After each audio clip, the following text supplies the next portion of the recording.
de Salud, Carlos III. Esto me lleva a otra de las cosas que tenía aquí. Uno es la necesidad de la continuidad de las convocatorias. Esto hemos empezado diciendo, prácticamente, no lo habéis dicho así, pero estoy seguro que lo pensabais, sin dinero es imposible que la cosa vaya, ni Tratado de Lisboa, que ya parece una cosa del Pleistoceno inferior, ¿no? Pero ni Tratado de Lisboa, ni iniciativa privada, ni nada por el estilo. Continuidad en las propuestas. ¿Qué opináis? ¿Es absolutamente necesario? ¿Es absolutamente claro? Y la otra cosa que se me ha quedado ahí, que quiero volver a insistir sobre ella, los institutos de investigación asociados a los hospitales. A mí particularmente me gusta mucho más eso que un CENIC o un CENIO con todo el valor científico que tiene, que es absolutamente innegable porque se lo da a la gente que hay dentro trabajando allí. Pero yo lo veo excesivamente separado y sin embargo creo, y siempre creí en ello, que los institutos asociados a los hospitales es un poco la clave. En definitiva, es mucho más fácil llevar los básicos a los clínicos que los clínicos a los básicos físicamente. ¿Qué opináis, Emilio, tú? Bueno, yo quiero decir que lo que hay que buscar es la optimización posible. Es decir, se ha hablado bastante de priorización. En lo que creo que hemos adolecido mucho es que no se ha priorizado. Es decir, el problema que hemos tenido en España desde que se han hecho esfuerzos por apostar por la modernización de la ciencia y tecnología ha costado priorizar. Y en eso nos debatimos siempre. Es decir, los grupos son pequeños, a pesar de la idea de las redes y tal, los grupos siguen siendo pequeños, las masas críticas son importantes y la búsqueda de prioridades me parece que es decisiva. Y eso sí que hay que acometerlo.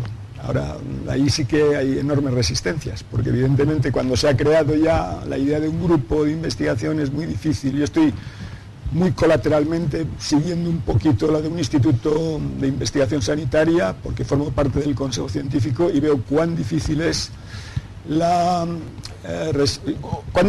organizar algo que signifique cambios innovadores importantes. Es decir, se tiende a mantener los grupos y a aumentar el número, cuando si aumentas el número de grupos, pues probablemente estás disminuyendo ciertos factores. O hacer una lista de prioridades que es tan larga que se desaparece. Si es que de hecho yo creo que ni siquiera ya se atreven a decir que son prioridades, simplemente se dicen las líneas son, y tienes 35, 40, 45. Entonces, y ves, sin analizar muy profundamente, que hay cosas que se podrían agrupar, aglutinar y establecer estrategias. Yo creo que de estrategia adolecemos, quizá porque somos probablemente capaces de improvisar, capaces de desarrollar, muy individualistas, lo cual se ajusta bastante a un contexto social ya general y mundial del individualismo, pero que esto es un poquito negativo porque tanto Francisco, yo creo que lo ha subrayado mucho, lo de la priorización. Entonces, bueno, quiere decir que hay que diversificar. Yo creo que puede haber institutos ligados a hospitales, obviamente, y creo que la conexión de lo básico llevado a lo clínico, y en eso te daría la razón, Agustín, es más fácil, pero también hay que mantener sitios de investigación básica de punta. Ligado un poco, y todavía no he hablado mucho de biotecnología, a lo mejor es el momento de decir qué es lo que yo escuché como consecuencia de la reunión de la Asociación de Empresas estadounidense, que se celebra todos los años, se llama BIO, y hace unos 4 o 5 años esta reunión, que ya aglutina 10.000, 15.000, 30.000 personas, muchísimo. Lo que dijeron las empresas norteamericanas claramente fue: queremos y creemos que el gobierno tiene que financiar la investigación básica, porque nosotros ya como empresas la investigación biomédica no la podemos seguir dada la velocidad a la que circula, pero ya la compraremos. Que esto quiere decir bastantes cosas. Vamos a ir a eso inmediatamente. Paco. Bueno, yo la verdad es que creo que todo lo que sea excelente vale y hay que mantenerlo y potenciarlo, ¿no? Pero me declino claramente por los institutos ubicados en los entornos hospitalarios. Yo esto creo en ello firmemente, lo cual no excluye otra posibilidad. Es decir, yo creo que hay centros de investigación no adscritos a hospitales o a centros asistenciales. De entrada lo que tenemos que hacer es olvidarnos del término de hospital. Yo creo que ya el término de hospital está periclitado. Estamos hablando de poblaciones que requieren una atención sanitaria y que esa atención sanitaria desborda lo que son las fronteras hospitalarias. Y ahí es donde, en mi opinión, hay que establecer todas las herramientas de investigación biomédica. Yo lo que creo es que hay que hacer un esfuerzo, como se ha dicho ya, de priorizar, pero también de facilitar. ¿Qué es lo que ocurre? Y en este sentido yo creo que, por ejemplo, la iniciativa de los institutos de investigación sanitaria está siendo muy útil, entre otras cosas porque está cambiando el marco conceptual de los hospitales clásicos de nuestro sistema de salud, donde gracias a este tipo de preocupación y de iniciativas se está empezando a considerar la investigación no como una amenaza, sino como una oportunidad que incluso puede retornar diferentes tipos de beneficio para la institución. Yo creo que, por un lado, el hecho de que los investigadores estén en el entorno asistencial, no solamente médicos, no solamente profesionales de la salud, sino de cualquier disciplina, es muy enriquecedor. Es en ese sentido más fácil mover a los no sanitarios que a los sanitarios. Y por otra parte, yo creo que todo este movimiento de promoción de este tipo de instituciones está cambiando incluso conceptualmente la percepción de la investigación en un sistema sanitario que ha tenido que cumplir un papel muy asistencial y en el que, bueno, pues este tipo de asuntos se percibían no como oportunidades, sino como incluso amenazas. Dicho esto, yo también creo que hay cabida para centros de investigación no asociados al tejido asistencial, pero yo creo que en estos centros sí que se debe procurar que haya un programa extramural en el cual la actividad sanitaria esté patente. La verdad que me alegra mucho oírte decir que los institutos se ven como algo, por lo menos ya no se ven como enemigos dentro de los hospitales.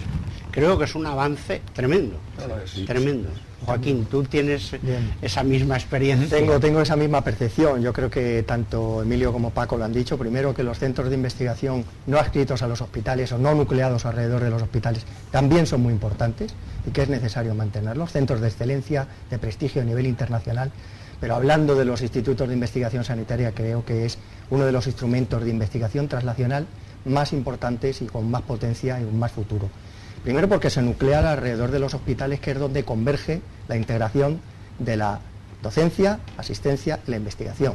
Es decir, es la integración de los tres subsistemas y eso es muy importante. Y es considerar al hospital como un centro público de investigación real. Es decir, que pase el hospital a ser un centro solo asistencial o solo docente, porque las facultades de medicina o las escuelas de enfermería han estado tradicionalmente ligadas, a ser un centro público de investigación, a ser realmente algo con una capacidad investigadora y que la investigación tiene presencia en el hospital y que hay un subsistema claro, con una organización, con una dirección científica, con una estructura que en base a plataformas de apoyo a la investigación. Es decir, creo que simplemente que es un centro público de investigación y esa es la clave, el proceso de acreditación y el proceso de transformación en Instituto de Investigación Sanitaria. Emilio. ¿Quieres que cuente una anécdota o queréis que cuente una anécdota sí. En 1982, cuando yo llegué a la Dirección General de Política Científica y a la Secretaría General de la CAICID, era ya un periodo que también se aumentó la financiación, etcétera, y empezamos a abrir la financiación posible a los hospitales o a investigadores de hospitales. La anécdota es que se hacía como insuperable una situación porque los hospitales no reconocían la investigación y no había forma de hacerles llegar el dinero que habían obtenido en un proyecto. Y entonces se planteaba la situación absolutamente dramática de que entonces había que ingresar el dinero en las cuentas personales de los investigadores, con lo que hubiera supuesto en términos de Hacienda. Estoy hablando de 1982. Es bastante tiempo, pero no es la prehistoria. Entonces, quiero decir, para señalar lo que significan estos 30 años. Yo creo que los institutos son una clave extraordinaria y mi opinión es que RETIC y institutos juntos, complementarios, con esa idea de una institución pública de investigación intentando atraer capital privado, son mucho más claves que los ciber. Y dinero de ciber, en mi opinión, no te estoy distribuyendo el presupuesto, ni mucho menos, podrían ir estupendamente a los institutos y creo que funcionaría de una manera francamente bien. Voy a cambiar el tercio. Son complementarios, Agustín. Sí, ya sé que son complementarios. Son complementarios, creo completamente que... a los institutos. Y todo esto porque secundaria. me gusta insistir, gracias a la creación del Instituto Salud Carlos III. Sí, esto es absolutamente evidente. Creo que es lo que da la coexistencia al sistema. Hay que recordar a veces eventos históricos para que la gente se dé cuenta de cómo transcurren las cosas y cuán importantes a veces son las instituciones. Bueno, pues nos vamos a los ensayos clínicos, sin que esto quiera decir que no provienen de investigación básica ni muchísimo menos, pero si recordamos que el origen de este debate es crisis económica e investigación biomédica, es evidente que la relación entre estos dos términos, relación inversamente proporcional, sobre todo con la iniciativa privada, es muy tremenda. Mi primera pregunta en este ámbito es, ¿realmente la industria farmacéutica en España es reacia a financiar ensayos clínicos en sus primeras fases, en fase 1, en fase 2? ¿Es así esta percepción que tengo yo y que tiene otras muchas personas? ¿Se debe a que las empresas farmacéuticas que hay en España censadas, las españolas son pequeñas y las, digamos, multinacionales tienen sus centros de investigación propios en sus países de origen? ¿O es que la industria farmacéutica, esto sí que va casi directamente a Emilio y a Paco fundamentalmente, considera que en España no hay investigadores clínicos con capacidad para llevar adelante investigación en fase 1? Yo no he estado nunca dentro de ninguna empresa farmacéutica, lo que sí conozco un poco los entornos o contornos. Yo creo que dadas las características de las empresas farmacéuticas multinacionales establecidas en España, no hay muchos centros de investigación. Ten cuidado a ver qué vas a decir, que estamos en el Instituto Roche. Ya lo sé. Y además, pero no hay muchos. Al decir no hay muchos, puede haber alguno. No hay muchos centros de investigación. De hecho, por mencionar a alguien de fuera, Klein Bichan tenía un centro, se une con Glaxo, ese centro de investigación desaparece, aunque siga un centro que está haciendo cosas más en el análisis de monitoreo de alta resolución. Otra empresa que conozco mucho, Serono, cuando vino a España, que creó la unidad, la fábrica investigadora en Tres Cantos para desarrollar investigación sobre células y tal, bueno, pues lo compra Merck y entonces, bueno, eso sigue afortunadamente, pero no se desarrolla más, quiere decir, no hay muchas. Entonces esto determina que probablemente fase 1 y 2 sea más difícil de desarrollar, por un lado. Por otro lado, me imagino que en fase 3 sí que hay muchos análisis, porque eso sí que lo hemos podido constatar más o menos en todos los datos de... Pero yo, Emilio, tengo la impresión de que en fase 3 hay muchos análisis porque la sanidad española es buena, o muy buena, y consiguientemente en una fase 3 necesita una homogeneidad y una calidad estándar de comprobación de resultados que no lo dan otros sistemas, o si lo dan en otros países es con un costo enorme. Bueno, pues por eso, pero es que fase 1 y 2 significa que las empresas tienen que estar financiando directamente esa actividad. Tenemos la intermediación, la industria española, la industria farmacéutica española es pequeña. Son pequeñas. Entonces, bueno, pues evidentemente cuánto hagan en este sentido, pues no, mucho. Y luego esta intermediación que se ha convertido ya lo de la biotecnología, pues hace que nosotros en España, milagrosamente en estos últimos 11 años hayamos constituido una especie de sector biotecnológico que ha sido creado a partir del año 2000. Porque las características del sector biotecnológico son muy especiales. Son empresas que están basadas en el conocimiento, que están generando actividad que todavía está lejos, incluso de llegar a fase 1, porque lo que están desarrollando es investigación, y no hay muchas empresas que estén en condiciones de plantear esa conexión posible, y algunas pues hasta les ha costado, cuando lo han intentado, pues algún fracaso, cosa que es lógico. Entonces, bueno, esta es un poco la situación. Nos falta la intermediación, nos falta la dimensión, la masa crítica, los niveles adecuados, y en los niveles intermedios probablemente es donde fallamos. Esa sería mi impresión. Yo coincido bastante. Yo creo que quitando honrosas excepciones, la situación en estudios de fase 1 es muy mejorable. Yo creo que sobre todo en cuanto al ensayo o al estudio de fármacos. Es decir, yo creo que es anecdótico, y los hay, en mi disciplina y en otras, los estudios de fase 1 y 2 en nuestro país. Yo creo que por la causa que sea, y probablemente porque la industria del sector, generalmente multinacional, no afincada en España, tiene otros centros fuera de nuestro entorno donde de alguna manera le es más rentable desarrollar este tipo de estudios, yo lo que creo es que realmente es muy mejorable la participación de España en ensayos clínicos de fases iniciales, por lo menos en el sector de los fármacos. Otra cosa un poco distinta, pero muy joven, como acaba de explicar Emilio, es la biotecnología y concretamente algunas terapias avanzadas, y más concretamente la terapia celular.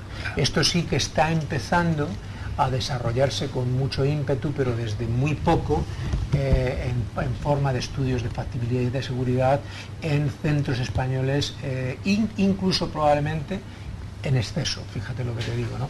Porque hay demasiada gente, incluyendo a demasiados pocos pacientes, en una multitud exagerada de estudios de fase 1 que son repetitivos, ¿no? Yo creo que en el sector biotecnológico desde hace poco sí que hay una participación muy activa en estudios iniciales, en ensayos clínicos iniciales.